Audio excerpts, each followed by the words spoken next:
Hello friends, welcome back to my channel rainbow. और ये देखिए मेरा प्लांट, ये रिपोर्टिंग किया था इस प्लांट को मैंने, और रिपोर्टिंग के बाद से ही इस प्लांट में प्रॉब्लम चल रही है। प्लांट की पत्तियां गिर रही थी और प्लांट में कोई बर्ड्स नहीं था और प्लांट में फिर से कीड़ों का अटैक भी हो गया था। तो अभी देखिए मेरे प्लांट में बर्ड्स भी बन चुके हैं और नए नए पत्तियाँ भी आ रहे हैं। और कुछ दिन पहले यही प्लांट मैंने आपसे शेयर किया था, जो मैंने बेकिंग सोडा का जो ट्रीटमेंट बताया था, इसी प्लांट में मैंने किया था। अभी इस प्लांट में आप देख सकते हैं बर्ड्स बन चुके हैं और कैसे लश ग्रीन पत्ते हैं और कितने सारे बर्ड्स बन चुके हैं। प्लांट पे न्यू न्यू शूट निकल रहे हैं। तो ऑर्गेनिकली हम अपने प्लांट को बहुत ही बढ़िया से हेल्दी रख सकते हैं। तो आप, और बेकिंग सोडा जो होता है प्लांट के बर्ड्स बनने में भी ये बहुत ही ज़्यादा कारगर होता है और इससे फ्लावर का साइज़ भी बड़े आते हैं। तो आपको भी ऐसे ही रिज़ल्ट मिलेंगे। और बेकिंग सोडा एक बहुत ही बढ़िया चीज़ होता है अपने प्लांट के लिए, और ये ऑर्गेनिकली हमारे प्लांट को हेल्दी रखता है। और ये एक ऑर्गेनिक फंजीसाइड है, पेस्टिसाइड है। ये मेरे पॉट में एक अनार का जो पौधा है निकल आया है। तो मेरा एक छोटा सा बेटा है, वो क्या करता है, जब भी कोई फ्रूट्स खाता है तो उसका सीड अपने पॉट में डाल देता है। तो इस तरह ऑरेंज का भी एक पौधा है मेरे पास, जो उसने सीड से उगाई है। और ये देखिए मेरा जो हिबिस्कस प्लांट बहुत ही हेल्दी है।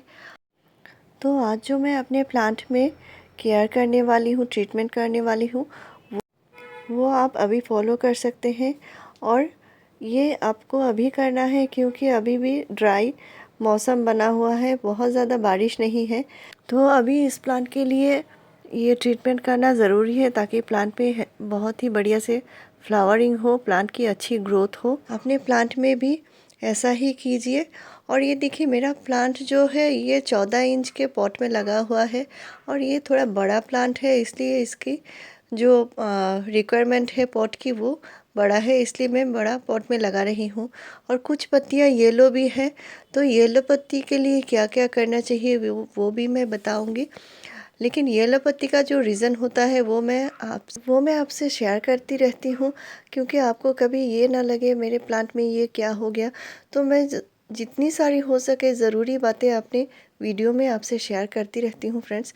तो येलो पत्ती क्या होता है, जो कभी कभी सीज़न चेंज होता है, गर्मी है तो बरसात है, तो बहुत ज़्यादा बरसात हो रही है तो पॉट में कभी कभी पानी ज़्यादा हो जाती है, ऐसा भी होता है।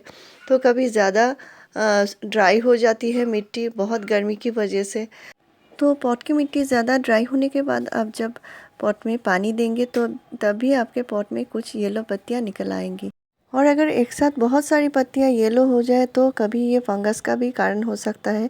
तो 10 डेज़ में एक बार आप फंजीसाइड का ज़रूर स्प्रे कीजिए अपने प्लांट पे। और ये देखिए मैं अपने पॉट की मिट्टी की गुड़ाई करके ये वर्मी कंपोस्ट दे रही हूँ। तो वर्मी कंपोस्ट अभी प्लांट के लिए बहुत ज़रूरी होता है और वर्मी कंपोस्ट एक केचुए से बना खाद होता है। तो पहले पॉट की मिट्टी क्लीन कर लेनी होती है और इसके बाद गुड़ाई कर लेनी होती है। जो फ्लावर खिल के गिर जाते हैं वो भी हटा लेना ज़रूरी है, इनसे फंगस का प्रॉब्लम हो सकता है। तो इस तरह पॉट की मिट्टी क्लीन कर लेनी है और मिट्टी हटा के अभी मैं जो प्लांट में दे रही हूँ वो है वर्मी कंपोस्ट। तो वर्मी कंपोस्ट मैं 4 मुट्ठी दे रही हूँ क्योंकि प्लांट में अभी देना ज़रूरी है। तो हर महीने ही ये ट्रीटमेंट अपने प्लांट में मैं करती हूँ, लेकिन क्वांटिटी अलग अलग होती है। तो अभी मैं जो दे रही हूँ ये थोड़ा ज़्यादा करके ही दे रही हूँ, क्योंकि आगे बरसात आने वाली है, तब प्लांट में ज़्यादा सॉलिड फर्टिलाइज़र नहीं दे पाएंगे। तो आगे की जानकारी मैं आपको कंटिन्यू देती रहूँगी फ्रेंड्स। तो साथ ही साथ मैं दे रही हूँ वो है कावडांग कंपोस्ट। तो वर्मी कंपोस्ट और कावडांग कंपोस्ट मैं 4 मुट्ठी दे रही हूँ। और आपके पास अगर वर्मी कंपोस्ट है तो आप वही दीजिए। तो साथ में जो दे रही हूँ ये है जो वुड-ऐश होता है, वो वुड-ऐश। तो वुड-ऐश क्या करता है, हमारे प्लांट को अच्छे से कैल्शियम प्रोवाइड कराता है, फॉस्फोरस प्रोवाइड कराता है और साथ में पोटेशियम भी देता है। और ये देखिए ये है सीवीड ग्रेन्यूल्स। तो सीवीड ग्रेन्यूल्स इसलिए देना है, इसमें बहुत सारा माइक्रो न्यूट्रिएंट्स होता है जो प्लांट के लिए ज़रूरी होता है। इतने सारे पोषक तत्व हमें अलग अलग करके प्लांट में देना पॉसिबल नहीं है, और बहुत ही ये आसानी से आपको एक ही चीज़ से मिल जाएगा, वो है सीवीड ग्रेन्यूल्स। तो इसको आप महीने में एक बार ज़रूर दीजिए मिट्टी में। तो मिट्टी में जो दिया जाता है वो माइक्रोन्यूट्रिएंट्स वो है ग्रेन्यूल्स यानी दाने के फॉर्म में, और जो प्लांट के ऊपर स्प्रे किया जाता है वो है एक्सट्रैक्ट। तो सीवीड एक्सट्रैक्ट भी आता है, वो अपने प्लांट में स्प्रे करते हैं। तो ये है देखिए स्वर्ण मोती, ये हम अपने प्लांट में महीने में एक बार यूज़ करते हैं, और ये भी आपको बहुत ही आसानी से ऑनलाइन मिल जाएगा। ये है ह्यूमिक एसिड एमाइनो बॉल्स, तो ये बॉल्स के रूप में आता है, और ये अपने प्लांट में महीने में एक बार देते हैं, क्योंकि इससे मिट्टी में जो माइक्रोबियल एक्टिविटी होती है ये बहुत ही बढ़ जाती है, और प्लांट की जो रूट्स होते हैं ये स्टिमुलेट होते हैं, और अपने मिट्टी से अपना जो खाना होता है वो बहुत ही आसानी से ले सकते हैं। तो अभी ये सारे ही ज़रूरी पोषक तत्व हैं, और ये सारे ही ऑर्गेनिक हैं, और इस तरह से क्या होता है, प्लांट की एक ट्रीटमेंट होती है, और सही से अगर ना किया जाए तो प्लांट की ग्रोथ नहीं होती, प्लांट में फ्लावरिंग बिल्कुल बंद हो जाती है। तो ये देखिए कैल्शियम तो हमें जिस तरह ज़रूरत है उस तरह प्लांट को भी ये, तो इसी तरह प्लांट की अच्छी ग्रोथ के लिए कैल्शियम भी चाहिए है। तो मैं महीने में एक बार ये चॉक पाउडर देती हूँ, और ये सेफ़ है। तो खाने का जो चूना होता है वो भी प्लांट में यूज़ कर सकते हैं, लेकिन बहुत ही लिमिटेड क्वांटिटी में। जो अंडे के छिलके होते हैं इनको क्रश करके भी दे सकते हैं। और ये देखिए मैं एप्सम सॉल्ट दे रही हूँ, तो यहाँ पे मैं 1 टीस्पून एप्सम सॉल्ट दे रही हूँ।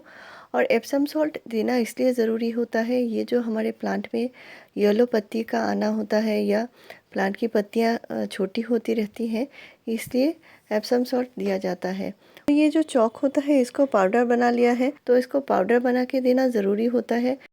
तो आपने बहुत बार देखा भी होगा चॉक को मिट्टी में गाड़ दिया जाता है। तो चॉक एक हार्ड चीज़ होता है, और ये मिट्टी के साथ मिलता ही नहीं, तो प्लांट को मिलेगा कैसे। तो इसलिए क्रश करना ज़रूरी है, और अंडे के छिलका भी आप ऐसे मत दीजिए, क्रश करके ही दीजिए। तो प्लांट को जो होता है वो माइक्रो फॉर्म में मिलने से प्लांट अच्छे से ले पाता है, तो इसलिए मैं डस्ट बना के देती हूँ, और ये धीरे धीरे मिट्टी में मिलता जाएगा, और प्लांट को न्यूट्रिशन मिलती रहेगी। तो इस तरह सारे ट्रीटमेंट कर लेने हैं आपको, और साथ में मैं फंजीसाइड दे रही हूँ, और ये एक ज़रूरी चीज़ है फ्रेंड्स। तो आपको किसी अच्छे ब्रांड का यानी बेबिस्टिन या साफ़ दोनों में से आप कोई भी फंजीसाइड दे सकते हैं, लेकिन इनको बदल बदल के देना है। एक बार साफ़ देंगे तो दूसरी बार आपको बेबिस्टिन फंजीसाइड देना है, और ये फंजीसाइड आपको 10 डेज़ के गैप में एक बार प्लांट के ऊपर स्प्रे भी करना है, तो इससे प्लांट में फंगस नहीं लगेगी। तो आज जो मैंने ट्रीटमेंट बताई है फ्रेंड्स, अगर आपकी पॉट की मिट्टी ड्राई है तभी कीजिए। पॉट की मिट्टी गीली है तो कोई भी फर्टिलाइज़र प्लांट में मत दीजिए, ड्राई होने के बाद ही देना है। और अभी मैं अपने प्लांट में पानी दे रही हूँ, तो किसी भी तरह के फर्टिलाइज़र देने के बाद प्लांट में पानी देना ज़रूरी होता है, लेकिन बहुत ज़्यादा पानी नहीं देना है। और इस ट्रीटमेंट के 4 से 5 दिन बाद आपको प्लांट में बायोवीटा जो माइक्रो न्यूट्रिएंट्स होता है वो प्लांट के ऊपर स्प्रे करना है। तो बायोवीटा नहीं तो आप सागरिका भी यूज़ कर सकते हैं, दोनों में से कोई भी एक आपको प्लांट के ऊपर 1 ml 1 लीटर पानी में मिलाकर पूरे प्लांट के ऊपर स्प्रे करनी है, और ये ज़रूरी होता है। इससे प्लांट की ग्रोथ ओवरऑल अच्छी होने लगती है, और प्लांट में बड्स बनना भी शुरू होते हैं। तो ये ट्रीटमेंट ज़रूरी है, और आप अभी अपने प्लांट में ज़रूर कीजिए। और बड्स बनने के लिए या फ्लावर लेने के लिए जितना सारा फर्टिलाइज़र मेरे चैनल पर दिया हुआ है वो भी आप फॉलो कर सकते हैं, जो भी आपको पॉसिबल लगे। तो मेरे चैनल में फ्रेंड्स आपको ऐसे ही बढ़िया जानकारी मिलती रहेगी। मेरे चैनल को ज़रूर सब्सक्राइब कीजिए, लाइक शेयर और कमेंट कीजिए। वीडियो पूरा देखने के लिए थैंक यू।